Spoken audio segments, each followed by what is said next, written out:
My interest is an experience that is wordless and silent, and in the fact that this experience can be expressed for me in artwork, which is also wordless and silent. It is really wonderful to contemplate the experience and the works. All effective work in any field is dominated by the inspiration of individuals. All other work is evanescent. The manipulation of materials in artwork is a result of this state of mind. The artist works by awareness of their own state of mind. In order to do so, they must have a studio as a retreat and as a place to work. In the studio, an artist must have no interruptions from themselves or anyone else. Interruptions are disasters. To hold on to the silver cord that is their artistic discipline, the artist's own mind will be all the help they need. There will be moving ahead and discoveries made every day. There will be great disappointments and failures in trying to express them. An artist is one who can fail and still go on.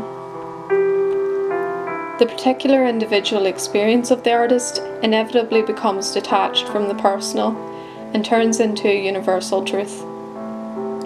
Many artists live socially without disturbance to the mind, but others must live inner experiences of mind, a solitary way of living. Artwork has only a tintering of what it attempts to represent to the artist and to the responsive observers. It is not beneficial, nothing is gained from it, and it does not tell the truth. It is enjoyed or not according to the condition of the observer, a very small gesture of exaltation.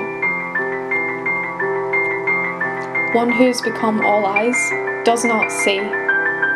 When we go to museums, we do not just look, we make a definite response to the work. As we look at it, we are happier or more sad, more at peace or more depressed.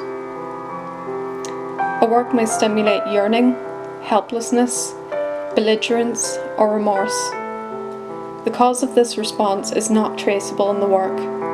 An artist cannot and does not prepare for a certain response. They do not consider the response, but simply follow their inspiration. Works of art are not purposely conceived. The response depends upon the condition of the observer. To try to understand is to court misunderstanding. The observer makes the painting. Works of art have successfully represented our response to the reality from the beginning. Perceiving is the same as receiving, and it is the same as responding. Anything is a mirror. Because the Greeks sought the guidance of their conscious mind, their work is very inspiring to us. Because they were inspired, we are inspired by their work. Work that is guided by the conscious mind is immediately responded to by others. Many people think that if they are attuned to fate, all their inspirations will lead them toward what they want and need. But inspiration is really just the guide to the next thing. That may be what we call success or failure. The bad paintings have to be painted, and to the artist these are more valuable than those paintings later brought before the public. Someone said, all human emotion is an idea. To a detached person, the complication of the involved life is chaos. If you do not like chaos, you're a classicist. If you like it, you're a romanticist. Senility is looking back with nostalgia. Senility is lack of inspiration in life. Art re-stimulates inspirations and awakens sensibilities. That is the function of art. When your eyes are open, you see beauty in anything. Asceticism is a mistake. Sought out suffering is a mistake. But what comes to you free is enlightening. Living is grazing. Memory is chewing cud. Freedom from suffering. Suffering is necessary for freedom from suffering. First, you have to find out what you're suffering from. Suffering means that you have engaged to resist death. Willie took one look at the damned. He jumped right in the middle of the fire. The devil's called. Come out, you're not supposed to do that. They could see him sitting in there. They came back and he was still sitting in there, a glowing outline. And on the third day he came out and he was immune to the flames.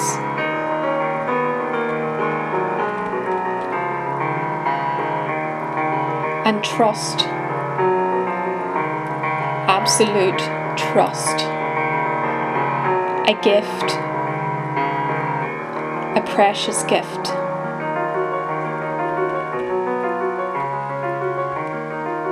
I'm constantly tempted to think that I can help save myself.